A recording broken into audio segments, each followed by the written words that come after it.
सभी को जय मसीह की। आशा रखती हूँ कि आप सभी प्रभु के अनुग्रह में स्वस्थ एवं सुरक्षित हैं। आज के वीडियो में आप सभी का स्वागत है। इस वीडियो में हम पढ़ेंगे उत्पत्ति अध्याय 9। परमेश्वर का नूह के साथ 8 अध्याय तक वीडियो टाइटल है चैप्टर के फर्स्ट पोर्शन का वीडियो। तो परमेश्वर ने नूह के साथ क्या वाचा बांधी। अब जब जहाज से नूह और उसकी फैमिली और वो प्राणी जो बच गए थे वो निकले तो प्रभु ने उनके साथ वाचा क्या बांधी थी। तो यहाँ पे पहली आयत में लिखा है, फिर परमेश्वर ने नूह और उसके पुत्रों को आशीष दी और उनसे कहा कि फूलो फलो और बढ़ो और पृथ्वी में भर जाओ और तुम्हारा डर और भय पृथ्वी के सब पशुओं और आकाश के सब पक्षियों और भूमि पर के सब रेंगने वाले जंतुओं और समुद्र की सब मछलियों पर बना रहेगा। वे सब तुम्हारे वश में कर दिए जाते हैं। तो हम यहाँ पे देख सकते हैं कि अब प्रभु नूह को और उसके पुत्र को आशीष दे रहे हैं ना, और उनसे कह रहे कि फूलो फूलो और बढ़ो और पृथ्वी में भर जाओ। हमने ये चीज देखी थी कि आदम से भी ऐसा ही कहा प्रभु ने कि फूलो फलो और पृथ्वी में भर जाओ। और यहाँ पे लिखा है कि तुम्हारा डर और भय पृथ्वी के सब पशुओं और आकाश के सब पक्षियों, यानी कि इससे पहले जानवरों में मनुष्य का डर और भय नहीं था, लेकिन अब जब नूह से प्रभु ने नई वाचा बांधी है तो डर और भय को प्रभु ने वहां पे उनमें रखा है। क्यों सभी जानवर इतने तगड़े होने के बावजूद भी जो हम सबको मार सकते हैं पल भर में ही, फिर भी वो मनुष्य से डरते हैं। ये डर और भय प्रभु ने उनको उनके मन में डाला है ना, जो भी है उनके वो डर जाते हैं। और हम ये समझ सकते हैं कि जो जल प्रलय से पहले पृथ्वी की स्थिति थी उसमें जो दुष्कर्म हुआ परमेश्वर के पुत्रों और मनुष्यों के पुत्रों के बीच, वो दुष्कर्म कहीं जानवरों में भी हुआ। इसी वजह से जानवरों को भी प्रभु ने वहां पे नाश किया। कुछ अजीब सी एक्टिविटीज हो रही थी जो नहीं होनी चाहिए थी। एग्जैक्ट डिटेल हमें बाइबल में नहीं दी गई है, पर हम आइडिया लगा सकते हैं कि समथिंग वॉज रॉन्ग, जो कि प्रभु की नजर में सही नहीं था। तो अब जल प्रलय के बाद प्रभु ने ये कहा कि जो मनुष्य का डर और भय है वो पशुओं में पक्षियों में सब जीव जंतुओं में बना रहेगा। वे सब तुम्हारे वश में कर दिए जाते हैं। सब चलने वाले जंतु तुम्हारा आहार होंगे। जैसा तुमको हरे हरे छोटे पेड़ दिए थे वैसे ही अब सब कुछ देता हूँ।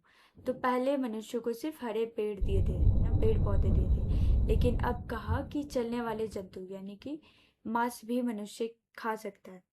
तो एग्जैक्टली हम नहीं जानते कि ये क्या क्यों हुआ। शायद जल प्रलय के बाद इन्वायरमेंट चेंज हुआ और मे बी ह्यूमंस के लिए ये ज़रूरी हो गया कि उनके सर्वाइव करने के लिए उन्हें ज़्यादा प्रोटीन की ज़रूरत हो। और जो भी है जल प्रलय के बाद कंडीशंस चेंज हुई। हमें यहाँ पे यही देखने को मिलता है कि प्रभु ने कहा कि अब वो खा सकते हैं ना, मीट खा सकते हैं। तो यहाँ पे कोई डिबेट नहीं है वेजिटेरियन और नॉन वेजिटेरियन के बीच। जैसे जैसे आप बाइबल पढ़ोगे वैसे वैसे आपकी अंडरस्टैंडिंग बनती रहेगी, और ना ये फोर्स किया गया है कि आपको नॉन वेज खाना है या नहीं खाना है, ये आपकी इच्छा है ना। तो कोई भी इस बात पर अपने आप को सेंसिटिव ना करें। ये बस हम उस समय की बात पढ़ रहे हैं कि प्रभु ने आज्ञा दी थी। पर यहाँ पे लिखा है कि मांस को प्राण समेत अर्थात लहू समेत तुम ना खाना, क्योंकि लहू प्रभु की नजर में अनमोल है। लहू प्राण को दर्शाता है, इसलिए प्रभु ने कहा कि तुम इसे प्राण समेत नहीं खाना है। हम जब बाइबल को पढ़ेंगे धीरे धीरे हमें समझ आएगा कि लहू का महत्व क्या था। अभी के लिए बस हम यहाँ पे ये देख सकते हैं कि लहू समेत नहीं खाना है, जब डेड हो तभी इसको खाना है, उसको धो करके खाना है ना, इस तरह से वहां पे कहा गया था। खैर इसमें और बहुत सारी चीजें आएंगी, लेकिन हम ये देख सकते हैं कि प्रभु ने यहाँ पे नूह से कह दिया है कि अब मनुष्यों के डर और भय में सभी जानवर होंगे।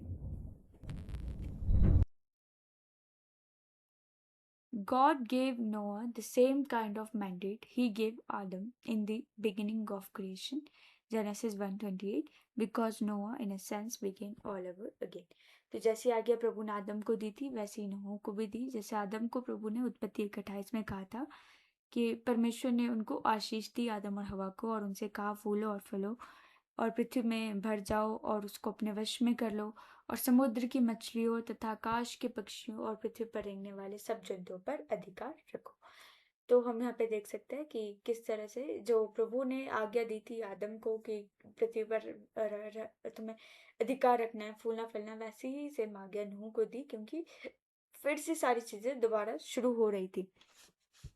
Even as Adam received instructions for eating, Genesis 1:29 2:15 to 17, so did Noah. Yet now Noah received a specific permission to eat animals. Permission Adam was not given as far as revealed in Genesis. तो यहाँ हम देख सकते हैं कि जैसे प्रभु ने आदम को इंस्ट्रक्शंस दी थी, आज्ञा दी थी कि तुझे उस फल को नहीं खाना है और तू क्या खा सकता है क्या नहीं खा सकता, वैसे नूह को भी दी। लेकिन जैसा हम उत्पत्ति में पढ़ते अब तक जितना हमने पढ़ा, नूह आदम को ऐसी कोई आज्ञा नहीं दी थी कि वो मीट खा सकता है।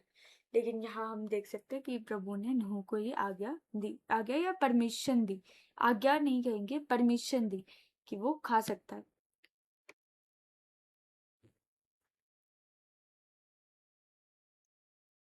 उत्पत्ति 1 उसकी 29 आयत को जब हम पढ़ते वहां लिखा है, फिर परमेश्वर ने उनसे कहा, सुनो, जितने बीज वाले छोटे छोटे पेड़ सारी पृथ्वी के ऊपर और जितने वृक्षों में बीज वाले फल होते हैं वे सब मैंने तुमको दिए हैं, वे तुम्हारे भोजन के लिए है। तो ये आज्ञा किसको दी थी? आदम और हवा को दी थी।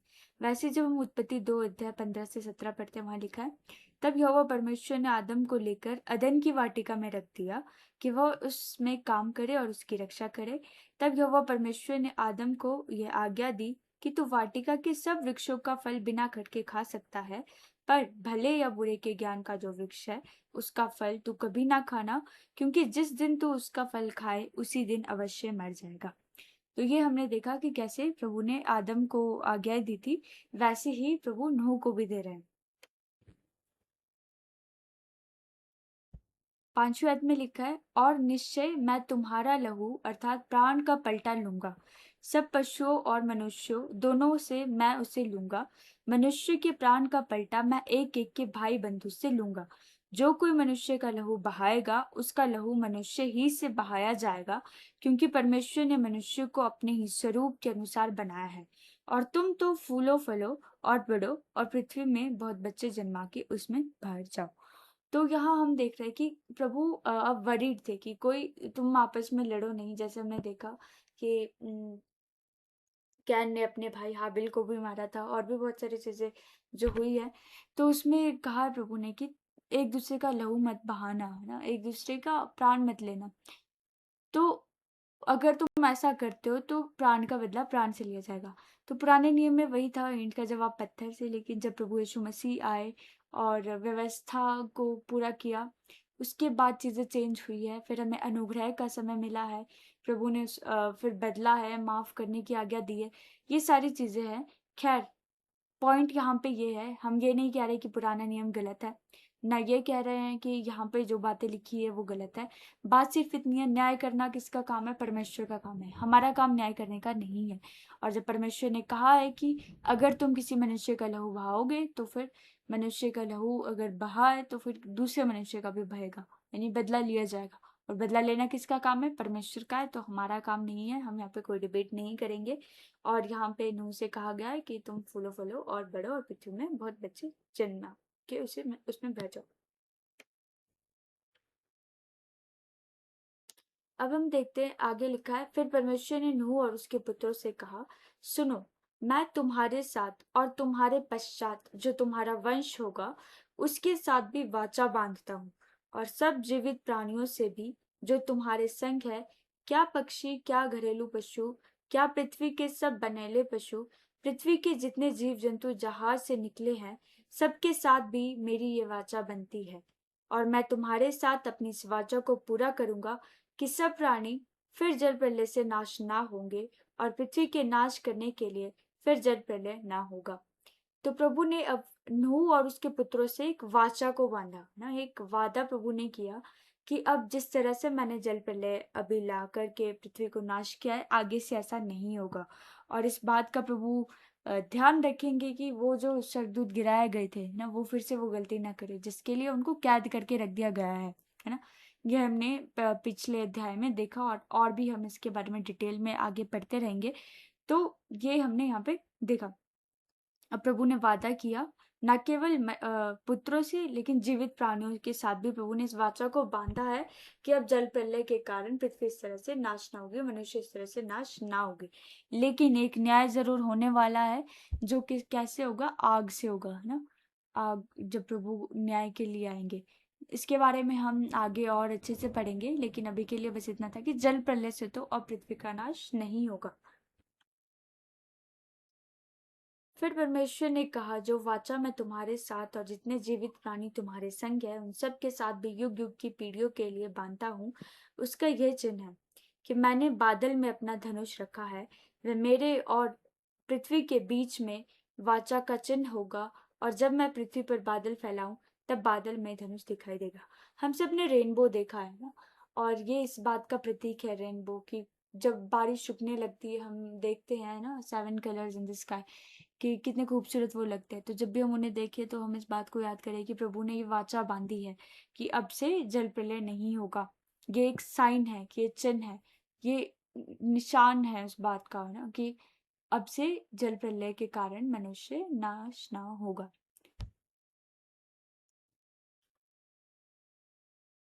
तब मेरी जो वाचा तुम्हारे और सब जीवित शरीरधारी प्राणियों के साथ बंधी है उसको मैं स्मरण करूंगा। कब? जब वो रेनबो आएगा।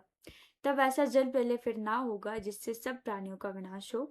बादल में जो धनुष होगा मैं उसे देख के ये सदा की वाचा स्मरण करूंगा, जो परमेश्वर के और पृथ्वी पर के सब जीवित शरीरधारियों प्राणियों के बीच बंधी है। फिर परमेश्वर ने नूह से कहा, जो वाचा मैंने पृथ्वी भर के सब प्राणियों के साथ बांधी है उसका चिन्ह यही है। तो वो रेनबो एक साइन है कि प्रभु जल प्रलय को लेकर के फिर से नहीं आएंगे। अब हम पढ़ेंगे नूह और उसके पुत्र के बारे में। नूह के जो पुत्र जहाज में से निकले वे शेम, हाम और यपेत थे, और हाम तो कनान का पिता हुआ। नूह के 3 पुत्र यही हैं, और इनका वंश सारी पृथ्वी पर फैल गया।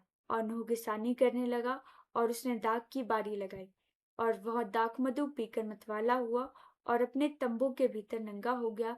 तब कनान के पिता हाम ने अपने पिता को नंगा देखा और बाहर आकर अपने दोनों भाइयों को बतला दिया। तो यहाँ हम देख सकते हैं कि अब जब क्या हुआ, वो बसने लगे तो 3 पुत्र थे नूह के, शेम, हाम और येपेत, और इनके वंश पूरी पृथ्वी पर फैल गए। फिर नूह के बारे में लिखा कि वो किसानी करने लगा और उसने एक दाख की बाड़ी लगाई। दाख मधु पीकर वो मतवाला हुआ। हम जानते हैं कि जब हम ड्रिंक कर लेते हैं, जब शराब पीता है, कोई नशा करता है, तो उससे होश नहीं रहता। ठीक वैसे ही इन्होंने भी यही गलती की, और उसको उसकी इस अवस्था में, जब उसने कपड़े नहीं पहने थे, तो उसके बच्चों ने देख लिया। अब बाइबल यहाँ पे डिटेल में नहीं बता रही है, लेकिन something went so wrong at the time कि प्रभु ने नूह ने बहुत भयंकर शाप दिया। कुछ कुछ बहुत गलत हुआ उस फिल्म पे। एग्जैक्ट डिटेल्स हमें यहाँ पे नहीं मिलती है, पर शाप की गंभीरता को देख करके हमें पता चलता है कि समथिंग वाज रॉन्ग। तब शेम और येपेत दोनों ने कपड़ा लेकर अपने कंधों पर रखा और पीछे की ओर उल्टा चलकर अपने पिता के नंगे तन को ढांप दिया, और वे अपना मुख पीछे किए हुए थे, इसलिए उन्होंने अपने पिता को नंगा न देखा। जब नूह का नशा उतर गया तब उसने जान लिया कि उसके छोटे पुत्र ने उससे क्या किया है, इसलिए उसने कहा, कनान शापित हो, वे अपने भाई बंधुओं के दासों का दास हो। तो जब नूह का नशा उतर गया फिर उसे समझ आया कि उसके छोटे बेटे ने उसको किस अवस्था में देखा, और कुछ और गलत भी हुआ है। हम नहीं समझ सकते कि एग्जैक्ट क्या हुआ था, बट हमें इतना समझ आता है कि समथिंग वाज रॉन्ग। तो कनान को शाप मिला कि वो अपने भाई बंधुओं के दासों का दास होगा, यानी कि एक सर्वेंट होगा। इसकी डिटेल्स हम आगे भी देखते रहेंगे। तो यहाँ हमने ये देख लिया कि नूह के पुत्रों ने उसके साथ क्या किया, है ना। 2 पुत्र उसके समझदार थे, उन्होंने नहीं देखा नूह को उस अवस्था में, और उन्होंने उसके शरीर को ढका। लेकिन कुछ बदमाशी कह सकते हैं हम, कुछ जो व्यभिचार था या जो भी चीजें थी, कुछ गलत वहां पे हुआ। फिर उसने कहा, शेम का परमेश्वर यहोवा धन्य है, और कनान शेम का दास होवे। यानी शेम ने, क्योंकि उसका वदन ढका था, तो कनान को श्राप मिला और बोला कि कनान जो उसका बेटा था वो शेम का दास होगा।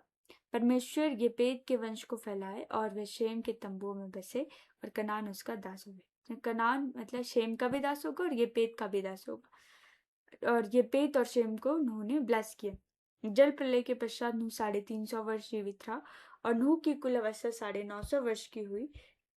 तत्पश्चात वह मर गया। तो हमने देखा कि किस तरह से नूह कितने साल तक रहा और कैसे वो फिर मर गया। तो हम यहाँ पे देख सकते हैं कि नूह जो था वो धर्म का प्रचारक कहलाया। 120 साल में जब वो जहाज बना रहा था तो दूसरा कोई मनुष्य नहीं था जो जिसने प्रभु की आज्ञा का पालन किया, जो बचाया गया। किसी ने प्रभु के बात को नहीं सुना और वहां हम देख सकते हैं कि सिर्फ नूह ही था जो प्रभु की नजर में धर्मी था। लेकिन एंड में आकर उसने क्या किया, दाखरस से मतवाला हो गया, जो कि एक प्रभु उसको घिनौना काम देखते हैं। जब हम आगे वचन को पढ़ेंगे, नीति वचन भी पढ़ेंगे और भी कई सारी जगह पे हम देखेंगे कि प्रभु की नजर में कितना बड़ा पाप है और नूह ने ये गलती की। तो हम ये जब समझते हैं कि विश्वास में हम बढ़ रहे हैं, हम तो अच्छा कर रहे हैं, हम तो काफी अधिकाई से बढ़ रहे हैं, इसका ये बिल्कुल भी मतलब नहीं है कि हमसे कोई गलती नहीं होगी। तो चाहे विश्वास में 20 साल हो गए, 30 साल हो गए और हम पूरी वचन को पढ़ते हैं, लेकिन हमें इस बात से हमेशा बचे रहना है कि हम ये गलतियां ना करें, क्योंकि हम नाश नहीं होना चाहते, हम उद्धार पाना चाहते हैं। तो इस गलती से बचना है। और साथ ही अगर कोई दूसरा है, हम जिससे इंस्पायर होते हैं कि वो तो 30 साल से विश्वासी है, बीमारों पर हाथ रखते हैं तो चंगा हो जाता है, भविष्यवाणी भी कर सकते हैं, और हम उनको ब्लाइंडली फॉलो करते रहें और एंड में जाकर के वो गलती कर दे और फिर हम बोले कि इनसे भी तो गलती हो गई, हम भी गलती कर दे, तो ये गलत है। हमें अगर फॉलो करना है तो सिर्फ प्रभु यीशु मसीह को फॉलो करना है और किसी को भी फॉलो करने की हमें जरूरत नहीं है। किसी मनुष्य पर भरोसा करने की जरूरत नहीं है। सिर्फ हम प्रभु यीशु मसीह को ही फॉलो कर सकते हैं। तो इस बात का हमें ध्यान रखना है कि गलतियां होती है और बाइबल में कोई भी बात छिपाई नहीं गई है। जिस भी व्यक्ति ने जो भी गलती की उसको यहाँ पे साफ साफ लिखा गया है ताकि हम वो गलती ना करें। तो इस बात से हमें अलर्ट रहना है। और हमने देखा कि प्रभु हमारा अनुग्रहकारी परमेश्वर है, दयावंत परमेश्वर है, और वो रेनबो उसकी वाचा का साइन है। और नूह की गलती को हमें नहीं दोहराना है, उसके पुत्रों की गलती को नहीं दोहराना है। ये जो श्राप दिया था ये आगे चल करके पूरा हुआ। जो ब्लेसिंग शेम और येपेत को मिली वो भी पूरी हुई। तो आज के वचन में इतना ही था। प्रभु आपको इस वचन के द्वारा ढेर सारी आशीष दे और आप इसी तरह बढ़ते जाएं। प्लेलिस्ट का लिंक, नेक्स्ट वीडियो का लिंक, प्रीवियस वीडियो का लिंक सारा आपको यहाँ पे मिल जाएगा। वीडियो को अंत तक देखने के लिए आपका बहुत बहुत धन्यवाद। प्रभु आप सबको ढेर सारी आशीष दे। आमीन। जय मसीह।